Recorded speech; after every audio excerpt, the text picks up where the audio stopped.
YouTubers, gamers, and moviegoers, what's going on, guys? I'm the Messiah, this is Messiah Entertainment, and today we are reviewing The Conjuring 2. This movie is a sequel to 2013's The Conjuring. It takes place a few years after that movie, and Ed and Lorraine Warren are now investigating a new case in Enfield, England. Again, Ed and Lorraine Warren are sent out by the church to go check out this whole thing because there's been this whole controversy surrounding whether or not these paranormal hauntings and whatnot, if they're really true or if they've been faked and they're hoaxes and they're just people seeking attention.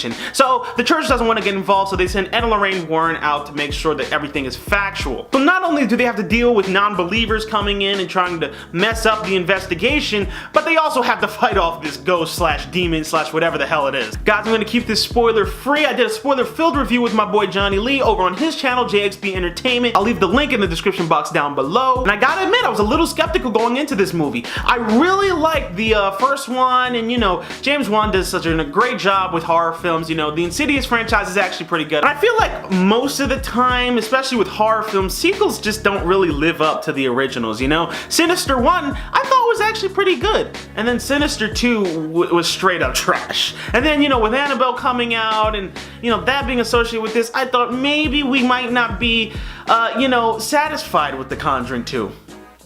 Boy, was I wrong. James Wan absolutely knocked it out the park. First off, the movie's story was straight up on point. It was well written the entire way through. You know, a lot of times with horror films, you kind of just resign yourself to seeing cliche after cliche after cliche after cliche. And there's a lot of scenes in this movie where it seems like they're about to go cliche and they knew that the audience would be like, oh, they're about to do this cliche. And then they automatically go left. You know what I mean? And sometimes it made for comedic moments, like, you know, in every horror film, the parent doesn't believe the child at first. So, you know, the whole movie's gonna be about the child being possessed and stuff like that. And eventually the parents will come to the side of the kid and be like, oh God, we gotta get help for this.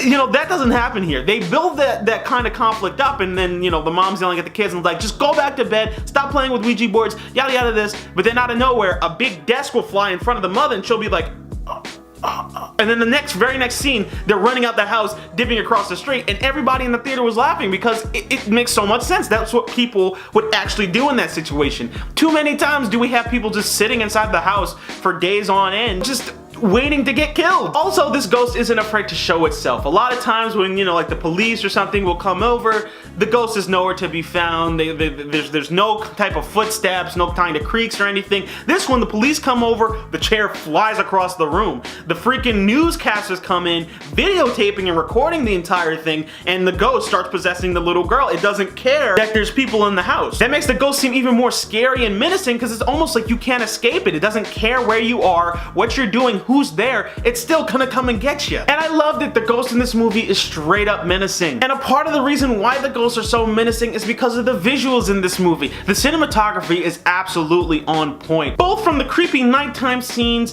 you know, where the kids are in the dark and there's a tent and there's one little light and Mr. Crooked Man's coming and stuff like that, you know, the creepy stuff, to just some of the great one-shots that he always does inside of like these horror films, like the scene in the first Conjuring where they go inside the house and then they follow one character and it's a tracking shot and then it goes to a window and then it goes to a door and then, you know, traces another character through another room. You know, that happens again in this movie and it looks even better here. And this movie wouldn't be anything if it wasn't for the great characters and the actors and actresses portraying them. Ed and Lorraine Warren are the reason why this movie works so well. If they didn't have those two guys in it, you'd probably just have some kind of slightly less cliched, but still cliche kind of, you know, family haunting movie. You know what I mean? It would just be the family calls a priest and the priest doesn't work, but, you know, the kids still getting possessed and, you know, some kind of boring story like that. But I like the whole idea of like Ed and Lorraine being like these ghost fighters, you know? Sort of like how Supernatural has Sam and Dean and they're fighting against evil forces like that. I sort of get the same kind of vibe here where it's like, you know, they go in, they assess the situation, they take up a case, and then, you know, it's their job, you know, using, you know, like crosses and I guess holy water and stuff like that to fight the ghost. They do their research. They're like two detectives, almost like the Men in Black for supernatural ghost stuff. And the actor and actress portraying them does a great job. Another actress who does a great job, the little girl who gets possessed. Girl does a great job, especially when she's playing possessed. Like, I bought every single second of it. A lot of times I feel like in the horror movies, it's like they just kind of have like the little kid just kind of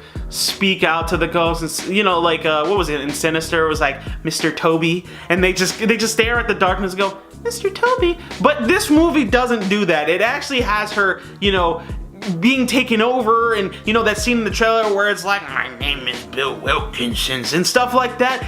She plays the entire thing, and you actually buy that this girl's getting possessed. And the mother doesn't come off as a typical horror parent, you know, one of those stupid people who just kind of doesn't buy into anything, will try to come up with every excuse in the book before actually believing, you know, in the whole ghost story and everything. No, she has her kids back from day one. And even when the whole team, even Ed and Lorraine for a second start to doubt that the little girl actually is getting possessed or anything, she doesn't leave her child's side. She still keeps on believing that her child is possessed, that there's a ghost in the house. There's no kind of stupid scene where she has to be convinced. Great, smart characters all around. Also, the scares in this movie and that fear of the unknown, the fear that at any second something could happen, is what kind of keeps you in the creepy mode, you know? It's not just big random jump scares coming out at you left and right and just with no freaking purpose. I'm not saying I was leaping out of my seat, I was so scared. I mean, there were people in the theater that were screaming every 5 seconds. It wasn't anything too bad. It was still a great crowd, but you know, it did kind of give you chills at certain times, and you were just kind of looking like, is something?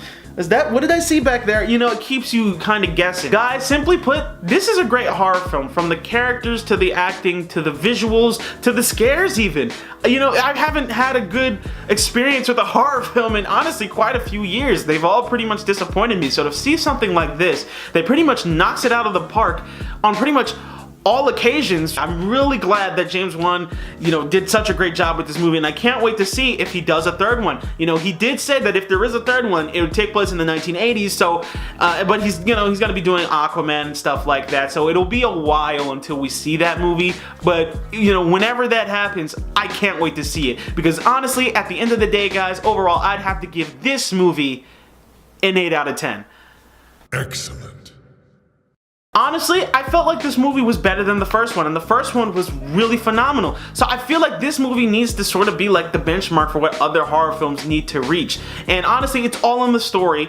You know, the acting as well, but mostly in the story. The story of The Conjuring with Ed and Lorraine is a great one. So, you know, all these other horror movies is coming out with the same cliched sort of plots over and over and over again, just rehashed every 5 minutes. You know, it's not enough anymore. We need to see more smart horror films like this one. This one has scary moments, it has dramatic moments, it has funny moments, it has a lot of pretty much of everything. It has heartfelt moments. I really want to see more horror films like this. Less of the darkness and more of this. Guys, I really enjoyed The Conjuring 2, and James Wan did such an amazing job. I'm really super excited to see what he's doing with Aquaman, but, you know, I really wish he was doing The Conjuring 3 a lot sooner, but, you know, I really can't wait to see what he does with that movie. But that's just my opinion. I'm sure you guys got your own. Let me know in the comment section down below. What did you guys think of The Conjuring 2? Did you love it? Did you hate it? As always, you guys can follow me on Vine, Twitter, Movie Parlor, and Twitch. Don't forget to like the video, subscribe, and I will see you guys next time. I'm the Messiah. This is Messiah Entertainment. Peace.